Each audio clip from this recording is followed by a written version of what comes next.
शांति। आज हम लोग सुनेंगे राजयोग का अर्थ क्या है, राजयोग से फ़ायदे क्या होते हैं। क्योंकि वर्तमान समय हम ऐसे क्योस में गुजर रहे हैं कि हमें समझ नहीं आ रहा है हम किस रास्ते को अपनाएं। तो आज हम सुनेंगे ब्रह्मा कुमारी ईश्वरीय विश्वविद्यालय जो राजयोग मेडिटेशन सिखाती है, ये आपके जीवन में किस हद तक मददगार है या कारगर है। क्योंकि रोज़ हमें सुबह उठना ही है, स्नान ध्यान करना ही है, फिर अपनी धंधे धोरे में जाना ही है, फिर भोजन करना ही है, फिर रात होती है तो थक करके सोना ही है। ये हर एक प्राणी जो भूमंडल पे है सबको करनी होती है, चाहे वो मानव जाति का हो या फिर कुछ प्राणी अलग के। क्योंकि हर एक को ईश्वर ने पेट दिया है, हर एक को नींद दिया है, तो ये दो चीज़ें जो है हर एक को करनी पड़ती है। अगर हम जानवरों को देखते हैं, वो जानवर खाते हैं और फिर अपना मलमूत्र त्याग करते हैं, फिर जब नींद आती है तो सो जाते हैं, फिर उठते हैं, फिर भोजन के लिए तलाश में लग जाते हैं। लेकिन मानव भी एक ऐसा है जिस व्यक्ति के पास सोचने, समझने और कहने की सामर्थ्यता रखता है। तो इस मानव के लिए जितनी भी संगोष्ठियाँ हैं, जितने भी वेद है, उपनिषद है, इतिहास है, पुस्तकें हैं, सारी चीज़ें जो है मानव के लिए हैं। क्योंकि जानवरों के लिए ना कोई मनोरंजन की ज़रूरत है, ना कोई समझ या सीख देने की ज़रूरत है, क्योंकि वो अपने अपने हिसाब से जीवन जी लेते हैं और जब मृत्यु आती है वो शरीर छोड़ देते हैं। तो इसलिए लोग क्या करते हैं, ये तो जानवर है ये कहते हैं। क्यों कहते हैं? जानवरों को अपने जीवन को जीने के लिए कोई भी नियम, मर्यादाएं, कायदे, कानून सीखने की ज़रूरत नहीं होती है। लेकिन मानव को जीवन जीने के लिए कुछ कायदे, कानून, कुछ नियम, कुछ मर्यादाएं, कुछ अपने लिए सेल्फ डिसिप्लिन रखना अनिवार्य होता है। तो इस श्रृंखला में हम चाहते हैं कि आप सबको भी हम बहुत अच्छी तरीके से जीवन जीने की कला सिखाएं। तो इसमें राजयोग का क्या इम्पोर्टेंस है, इसके बारे में आज हम सुनेंगे। तो राजयोग एक ऐसा योग है क्योंकि ये जो कर्मेंद्रियां हैं, आँख है, कान है, नाक है, मुख है, हाथ है, पैर है, ये सारे के सारे बाह्य इंद्रियां हैं। लेकिन इन इंद्रियों के अलावा एक और इंटरनल है, वो है मन, बुद्धि और संस्कार। ये तीन इंटरनल है। इन तीनों इंटरनल चीज़ों को हमें अभी सुधारना है, क्योंकि ये तीनों ने क्या कर दिया है, हमारे जीवन को दूभर बना दिया है, दुख, अशांति, कलह, क्लेशों से भर दिया है। हमने सोचा था कि टेक्नोलॉजी बढ़ती चली जा रही है, हमारी लाइफ में भी खुशहाली आ जाएगी, सुख शांति आ जाएगी, प्रसन्नता आ जाएगी, हम अच्छे से अच्छा जिएंगे। लेकिन देखा जाए तो हमको ये सारे साधन जो है स्वयं से भी और ईश्वर से भी और समाज से भी दूर करता जा रहा है। कारण कि हम इनके इतने अधीन हो रहे हैं ताकि हम जो अलाइव है अर्थात जीवित है उनसे हम ज़्यादा समय नहीं व्यतीत करना चाहते हैं। जो लाइव है, मान लीजिए कहीं कोई कार्यक्रम हो रहा है, उस कार्यक्रम को देख रहे हैं, कहीं और जगह कोई सिनेमा या कोई घटना निकाली गई थी, वो हमारे मोबाइल में, व्हाट्सएप, फेसबुक में भेजा, तो उसको हम देखने में लगे हुए हैं। तो हम लाइव ना रह के अलाइव रहे, इसके लिए ही ये राजयोगा मेडिटेशन है। जब आप इन कर्मेंद्रियों को, मन, बुद्धि, संस्कार, क्योंकि ये तीन ही हैं व्यक्ति को परेशान करती हैं। मान लीजिए ये आंखें तो हमेशा ऐसे ही रहेंगी, ये नाक तो ऐसे ही रहेगी, ये मुख भी ऐसे ही रहेगी, लेकिन यहाँ जो उथल पुथल चलती है वो क्या करवाती है, इन आँखों से दर्शन करवाने आएगी, इस मुख से बोलने में आएगी, इन हाथों से कर्म करने में आएगी। तो हमको क्या करना है, हम चाहते हैं हाथ किसी को ना मारे, मुंह किसी को गाली ना दे, है ना, आँख किसी को बुरे तरीके से ना देखे, इसको हम कंट्रोल करते हैं। लेकिन कंट्रोल करना किसको है, इनके द्वारा जो कर्म कराने वाली है वो जो शक्ति है, वो जो शक्ति की जो कार्यरत करने वाले आर्गान्स हैं, अंग है, उनको है। तो हमें करना क्या है, हमारी जो बॉस है, हम शक्ति, जिसको हम आत्मा कहेंगे, सोल कहेंगे, पावर कहेंगे, एनर्जी कहेंगे, हम वो है। तो हमारी सबऑर्डिनेटर्स कौन है मैं, मन बुद्धि संस्कार। ये मन बुद्धि संस्कार को हमें क्या करना है, कंट्रोल करना है। कंट्रोल करके क्या करना है, जहाँ एक्सेलेटर छोड़नी है वहाँ एक्सेलेटर छोड़नी है, जहाँ ब्रेक दबानी है वहाँ ब्रेक दबानी है। क्योंकि ये मन क्या हो रहा, व्यर्थ, नेगेटिव, फालतू, इसमें ज़्यादा लगी हुई है। जब ये उसमें लगी हुई रहती है, इसका उधेड़ गुण चलता रहता है। तो ये क्या करती है, अपनी उधेड़ गुण को बुद्धि को ट्रांसफ़र करती है। बुद्धि उनको सही तरीके से गाइडेंस देती है कि ये गलत है, ये सही है। लेकिन संस्कार जो ऑलरेडी नेगेटिव क्रिएट हुए हैं, वो बुद्धि को सहयोग ना दे करके मन को सहयोग कर देते हैं। जैसे वो मन को सहयोग कर लेते हैं संस्कार, तब बुद्धि का जो क्षमता है वो दब जाती है। क्योंकि मन सुनती नहीं है, संस्कार चलने नहीं देते हैं। इसके कारण क्या हो जाती, बुद्धि सही होने के बावजूद भी, सही समझ, सही गाइडेंस उस पावर को, उस मालिक को देने के बावजूद भी वो मालिक गलत कार्य करता है। तो अब करना क्या है, अब मन को कंट्रोल करना है। संस्कारों में जो गलत रिकॉर्डिंग हो चुकी है उसको हमें सुधारनी है और बुद्धि को शक्तिशाली बनानी है। क्योंकि बुद्धि के बिना, ऑर्डर के बिना ये मन और संस्कार अपने हिसाब से ना चले। इसके लिए आधार है राजयोग। राजयोग क्या होता है, राजा बनने का योग। राजा मतलब किंग, राज अर्थात रहस्य, सीक्रेट। तो ये दो प्रकार का योग है, राजा बनने का योग है और राजयुक्त योग भी है। क्योंकि हमको राजा बनना है। किस पे राजा बनना है, इस किंगडम के ऊपर।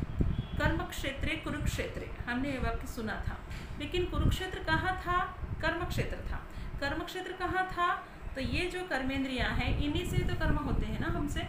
तो इस कर्मेंद्रियों को हमें कंट्रोल करना, इनको सही तरीके से चलाना, इसको कहते हैं राजयोग। ये कैसे होगा, क्योंकि ये बार बार हमें गलत तरीके से प्रेरणा देते हैं, इनको हमें सही तरीके से लाना है। तो इसका आधार है हमारा अपना परमात्मा के साथ कितना घनिष्ठ संबंध है, या हमारा अपने साथ कितना घनिष्ठ संबंध है, इसके ऊपर है।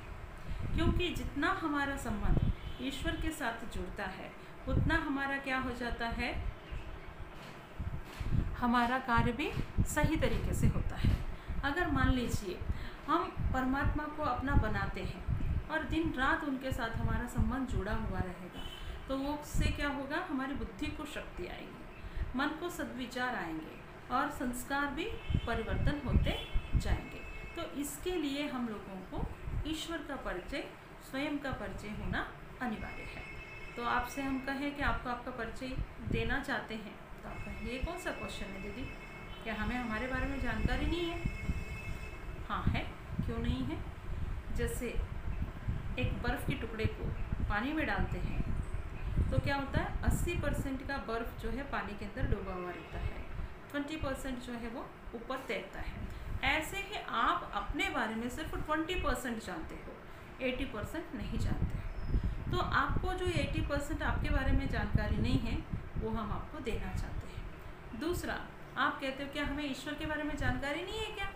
इतने सारे मंदिर हैं, इतनी सारी देवी देवताएं हैं, इतने सारे धर्म हैं, इतने सारे ग्रंथ हैं, क्या हमारे को हमारे दादा परदादे, हमारे घर के बड़े बुजुर्ग लोगों ने कुछ ज्ञान नहीं सुनाया क्या? सुनाया है, ऐसा नहीं कि नहीं सुनाया है। लेकिन हम ये चाहते हैं, आजकल का ज़माना जो है ना बहुत इजी रहने का है, कोई मेहनत नहीं करना चाहते हैं। तो हम आपको इजीली ईश्वर को याद करने की तरीका सिखाना चाहते हैं। तो इसलिए हमने आपको कहा आपका परिचय, परमात्मा का परिचय हम देना चाहते हैं। तो आपका परिचय क्या है? क्योंकि आप सोचते हैं ये आँख, ये नाक, ये मुख, ये कान, ये हाथ, ये कर्मेंद्रियाँ हैं, ये नहीं चलते हैं, इनको चलाने वाला अंदर कोई और है, वो इनको चलाता है। तो आपका जो चलाने वाली जो शक्ति है वो है आत्मा। उस आत्मा का जो कर्म, सोच, रिकॉर्डिंग जो भी खराब हो चुका है उसको हमें सुधारना है। सबसे पहले इस बात को हमें एक्सेप्ट करना पड़ेगा कि हाँ, इनके सारे स्वभाव संस्कार बिगड़ा हुआ है, इनकी कार्य प्रणाली अभी डिसऑर्डर में है, ये हमें मानना पड़ेगा। तो ही हम इस बात को जानने की कोशिश करेंगे। तो ये जो आत्मा है, तो इसको हमें कंट्रोल करके इसका संबंध ईश्वर के साथ जोड़ना है। तो ईश्वर है कौन भैया? ईश्वर सीधी सी बात है, इस संसार को चलाने वाला है। इस संसार के मानव आत्माओं से सबसे महान है। इस संसार की मानव आत्माओं को सही दिशा दिलाने के लिए, दिखाने के लिए प्रकृति के द्वारा निमित्त बनी हुई एक पावर है। उस पावर को हमें एक्सेप्ट हर हालत में करना ही पड़ेगा। मान लीजिए कोई व्यक्ति कहे कि मैं सूरज को एक्सेप्ट नहीं करूँगा, क्योंकि सूरज जो है एक चमकता हुआ आग का गोला है। हाँ भाई, गोला है, लेकिन वो क्या कर रहा है? हमें रोज़ प्रकाश दे रहा है, शक्ति दे रहा है, लाइफ एनर्जी दे रहा है, कीटाणुओं को ख़त्म कर रहा है, उजाला दे रहा है, हमारे को जीवन के लिए आधार पानी है, अनाज है, फल है, हवा है, ऑक्सीजन है, सारी चीज़ें मिल रहा है सूरज से। तो इसीलिए हमें क्या करना पड़ेगा? सूरज की अस्तित्वता को हम नकार नहीं सकते हैं, सूरज की कार्यों को भी हम नकार नहीं कर सकते हैं।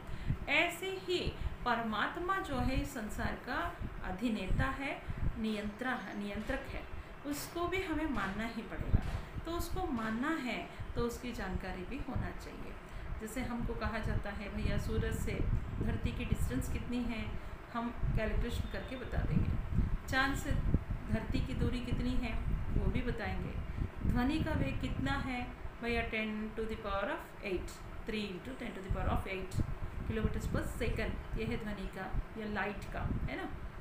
लाइट की ये वेलोसिटीज है, और ध्वनि के लिए हम कहते हैं 380 हेर्ट्ज या इतना ये वेग है। तो ऐसे ही परमात्मा है, तो उस परमात्मा की अस्तित्वता को भी हम माने, क्योंकि परमात्मा सारे संसार की आत्माओं को सुख, शांति, खुशी, शक्ति, ज्ञान सब कुछ देने के लिए आया हुआ है।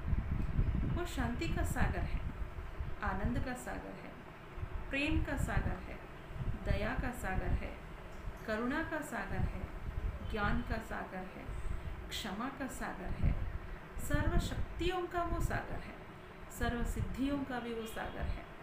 तो ऐसे परमात्मा के साथ हमें सारे दिन में जितना हो सके उतना याद करना चाहिए, कंटक में रहना चाहिए, क्योंकि संग का रंग लगता है। अगर हम ईश्वर के संग में रहते हैं उसका रंग हमें लगेगा, जैसे वो रंग लगेगा वैसे उसका असर हमारे ऊपर आने लगेगी।